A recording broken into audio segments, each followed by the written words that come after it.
সোনার খাঁচার রহস্য। গ্রামের নাম রূপনগর।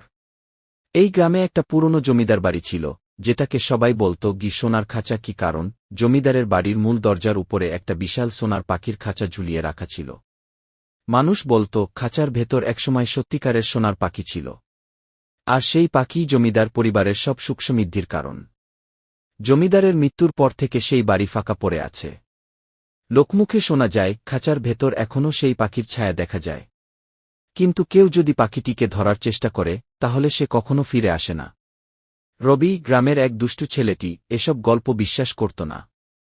তার মনে হল এটা শুধু ভয় দেখানোর কৌশল। সে সিদ্ধান্ত নিল খাঁচার রহস্য সে নিজের চোখে দেখবে। এক রাতে বন্ধুরা তাকে চ্যালেঞ্জ দিল, যদি তুই সত্যিই সাহসী হোস তবে সোনার খাঁচা স্পর্শ করে আসবি কি? রবি রাজি হয়ে গেল। তার একমাত্র অস্ত্র ছিল টর্চলাইট আর তার সাহস। বাড়িতে ঢুকতেই একটা ঠান্ডা বাতাস রবির গায়ে লাগে।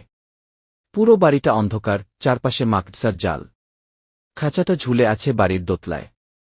কিন্তু আশ্চর্যের বিষয়, খাঁচার ভেতর সত্যিই যেন একটা ছোট পাখি নড়াচড়া করছে। রবি ধীরে ধীরে খাঁচার দিকে এগিয়ে গেল। পাখিটা তার দিকে তাকিয়ে যেন হাসল। রবি হাত বাড়িয়ে খাঁচাটা ধরল, কিন্তু সঙ্গে সঙ্গে চারপাশের বাতি জ্বলে উঠল।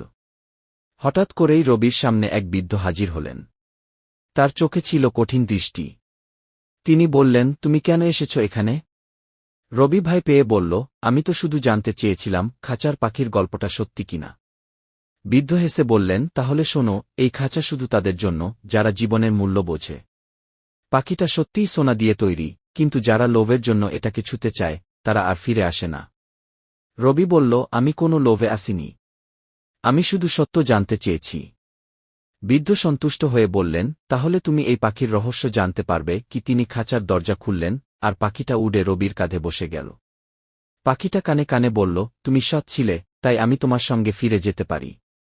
কিন্তু ভুলে যেও না, আমাকে দুষ্ট লোকদের থেকে আড়ালে রাখতে হবে। রবি পাখিটাকে নিয়ে গ্রামবাসীর কাছে ফিরে গেল। পাখিটা তাকে কিছুদিন আনন্দ দিল, কিন্তু রবি সিদ্ধান্ত নিল এটা তার জন্য নয়। সে পাখিটাকে আবার খাঁচায় ফিরিয়ে রেখে বাড়ি ফিরে এল। সেই রাতের পর থেকে গ্রামে আর কখনো কেউ সোনার খাঁচার পাখি দেখতে পায়নি। কিন্তু রবি জানে পাখিটা এখনও সেখানে আছে। যাদের মনে সত্য আর সাহস আছে তাদের জন্য অপেক্ষা করছে। গল্পের শিক্ষা, লোভ নয়, সাহস আর সততা জীবনে সাফল্য নিয়ে আসে।